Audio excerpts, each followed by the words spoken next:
Survival crafting games come in all shapes and sizes these days, from heavily simulationist approaches to the genre, to more laid-back and chill experiences. Space Goblin Studios' new game, Astrobotanica, sits on the more laid-back side of the survival crafting spectrum, with a focus here on exploration, science, and building. Now, when it was first unveiled, it looked promising, since the premise, exploring a prehistoric Earth as an alien, is an underrepresented one. However, now that it's out in early access, Astrobotanica feels like it still needs more time in the oven.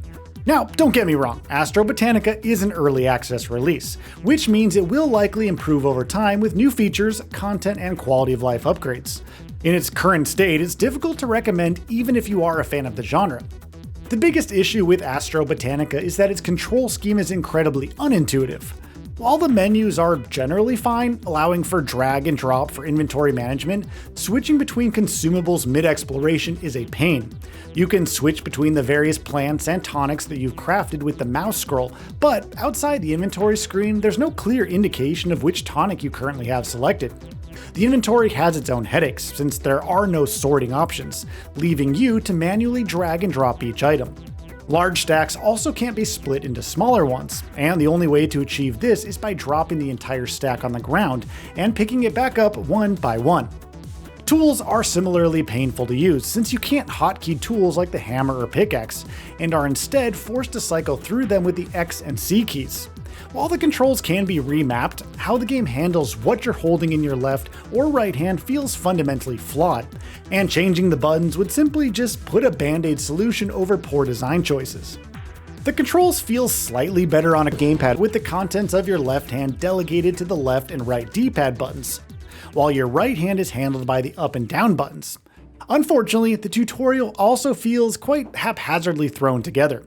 While it does give you clear directions on what you can do and where you should go, it ends quite abruptly once you've built a workbench. It also doesn't quite tell you how you can fill up your water gun, which is used for watering plants in your garden, or even how to unlock more crafting recipes.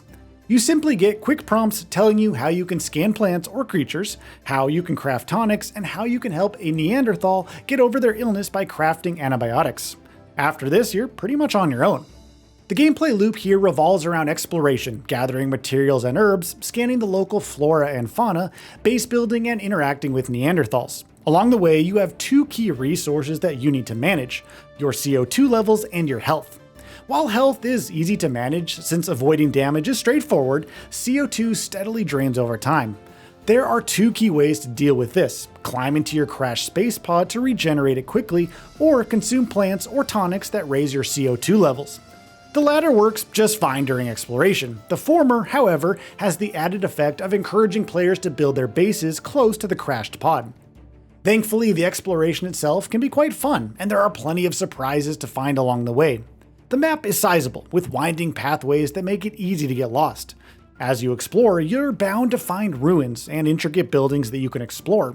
Some tend to offer simple ball-pushing puzzles that reward you by filling out your map, while others will be home to rare plants and animals that you can scan and catalog. Each region also has multiple sub-areas that are worth poking through. Scanning the local wildlife and plants is the primary method of progression in Astrobotanica. Doing so rewards you with science points that you can then spend to progress through the primal skill tree. The tree offers useful passives, from a compass that makes navigation easier, to increasing your inventory size, and even unlocking brand new recipes. Aside from scanning, you can also get science points by simply exploring the world and helping out the local Neanderthal population. The Neanderthal system also needs quite a bit of work here, since there isn't much you can do with them yet aside from opening up trading for simple materials. Now, the base building aspects of Astrobotanica don't quite feel fully fleshed out either. While it's simple enough to lay down some blueprints and build a base, even a simple wall requires a surprisingly large amount of materials. Speaking of materials, there aren't many types in the game.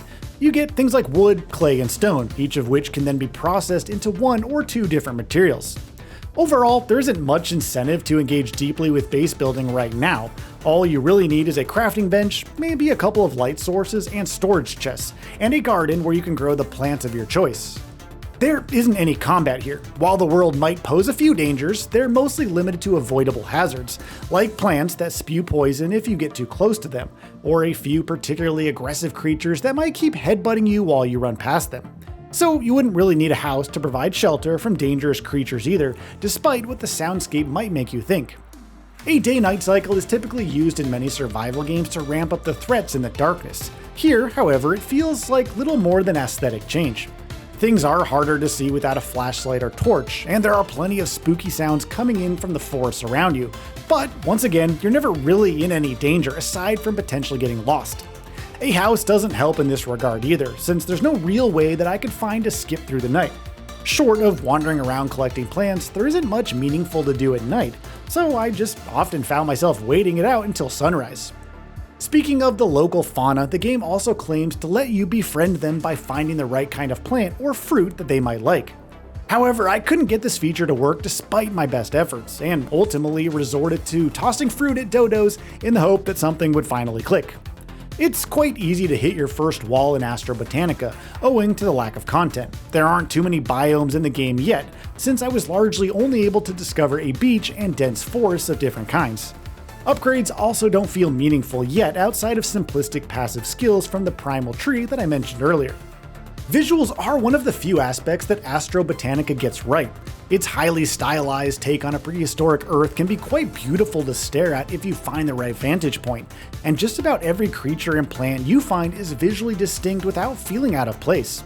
Along with this, performance was also pretty decent, and I was able to play at a steady frame rate of 120 FPS on my PC, a Ryzen 7 7800X 3D CPU, 32GB of DDR5 6000 RAM, and a Radeon RX 7800 XT GPU, aside from a few stutters when entering entirely new areas.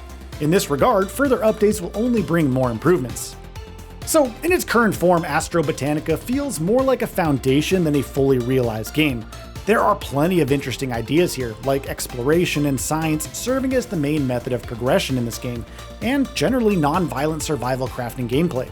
However, there just isn't much to do outside of running around, solving some basic puzzles, and observing the ruins and landscapes. Even the Neanderthals don't really add much to the game, despite there seemingly being a fully fledged reputation system, and a base building game where building a base has no real point, just outside of sounding kind of like a parody. However, being an early access game, Astrobotanica will no doubt continue to improve over time. Aside from a few fundamental issues like the clunky UI UX, the biggest problem plaguing the title is generally the lack of content, and that's kind of an issue post-launch support can actually address. In the meantime, however, if you're looking for your next survival fix, I'd look elsewhere for now, unless you're specifically interested in following its early access progress. So, what are your thoughts on this? Go ahead and share them in the comments below. And if you like this video, please subscribe to the channel and enable all notifications by clicking the bell icon to get new video updates. We upload every day and would really appreciate your support. Thanks for watching.